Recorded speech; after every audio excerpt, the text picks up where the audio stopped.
Sa number 2,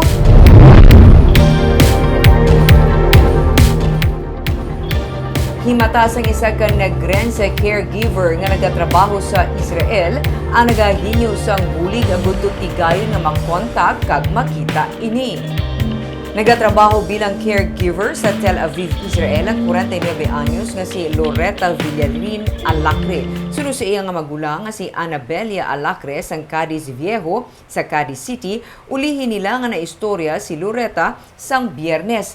Kada gabi naga-video call sila nga mag-utod. Sang Sabado wala na initigay nga nakatawag suno kay Anabelia. Rason nga nabalaka sila. Day off ni Loretta Biyernes kag Sabado kag sama-sami ini ang nagalagaw. Sa ilang nga impormasyon, yadto si Loretta sa music festival kung sa diin nagpang-atake ang Hamas militants.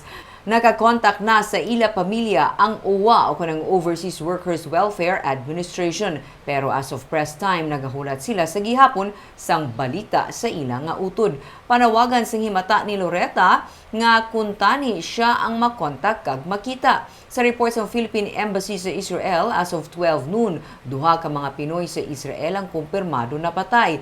3 ang missing kag isa ang injured. Samtang bukas naman ang Public Affairs Office sa probinsya sa mga magahinyo sang bulig para sa ilang nga himata sa Israel. Kay nasang aga suno sa PAO, wala pa man sang may nakapalapit sa ilang nga talatapan.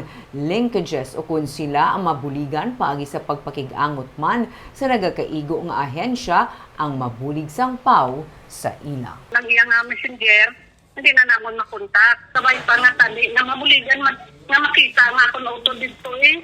Napagabay man ko tali sa mga gobyerno, kag sa mga agency nga dito, kag sa mga embassy dito sa Philippine Embassy nga makita man nga ako utod.